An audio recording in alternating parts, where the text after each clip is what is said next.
घना जंगल, पेड़ों पर जमी सफ़ेद बर्फ और आसमान से लगातार गिरती ठंडी बूंदें।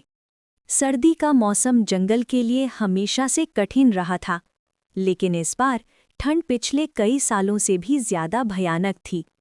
हवा ऐसे बहती थी जैसे कोई अदृश्य दानव पेड़ों को हिलाकर धमकाता हो।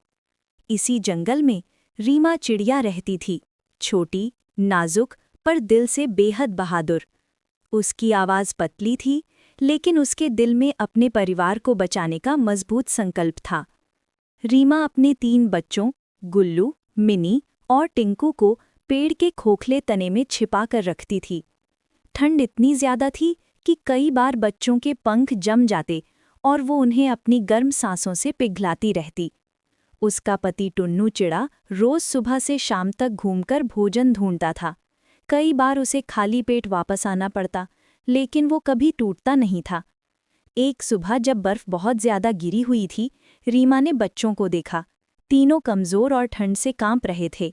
उसने तुरंत टुन्नू से कहा, आज कुछ भी करके खाना लाना ही होगा, ये बच्चे और नहीं सह पाएंगे। टुन्नू ने हिम्मत बांधी और उड़ गया। रास्ते में बर्फीले तूफान ने उसकी उड़ी को रोकने की कोशिश की। नीचे भेड़ियों की गुर्राहट थी। एक बार तो वो एक ऊंची शाखा से टकराकर गिरते गिरते बचा। उधर रीमा बच्चों को सीने से लगाकर बैठी थी।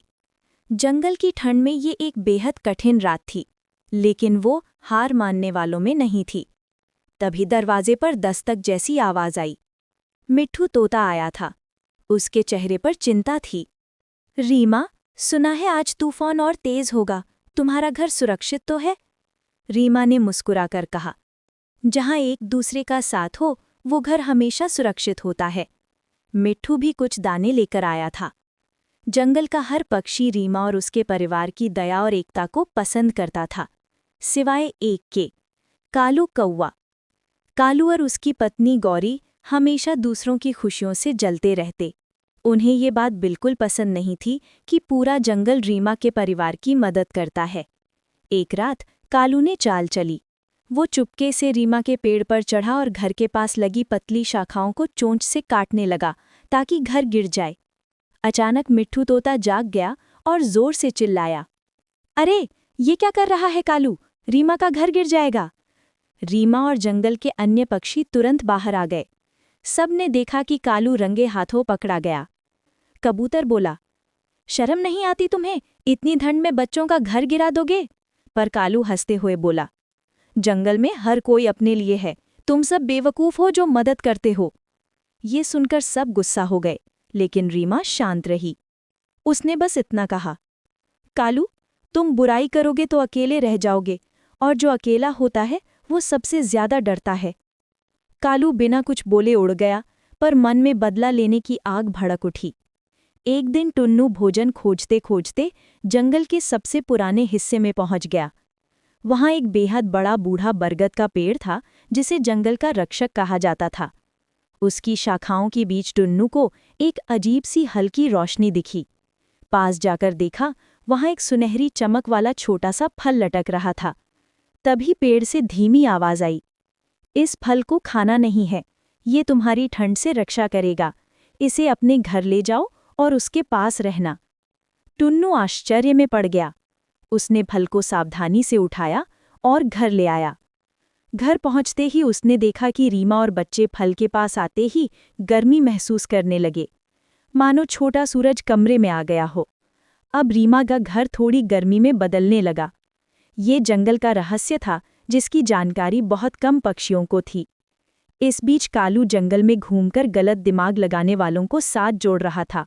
कुछ जंगली चूहे, 2-3 लोभी गिलहरियां और एक लालची गिद्ध। उसने कहा, रीमा का घर अब गर्म है, मतलब वहां कोई कीमती चीज है। अगर हम सब मिल जाएं तो वो चीज हमारा हो सकती है। एक रात कालू अपने पूरे दल के साथ रीमा के घर पर हमला करने पहुंचा। पूरे जंगल के पक्षी जाग गए। रीमा बच्चों को पंखों से ढककर बाहर निकली। कालू, तुम ये सब क्यों कर रहे हो? रीमा ने पूछा। कालू चिल्लाया, क्योंकि मैं भी गर्मी चाहता हूँ, मैं भी जीना चाहता हूँ, मुझे कोई क्यों नहीं पूछता? रीमा शांत रही। उसने कहा, क्योंकि तुम हमेशा सबका नुकसान करते हो। मदद मांगते तो हम देते, लेकिन चोरी झपट्टे से कोई नहीं पाता। लेकिन इस बार मामला बड़ा था। कालू का दल घर गिराने ही वाला था कि तभी पूरा जंगल रीमा के साथ खड़ा हो गया। मिट्ठू, कबूतर, हरियाली, बुलबुल, कटफोड़वा, हरे तोते, यहाँ तक कि छोटे चूजे भी।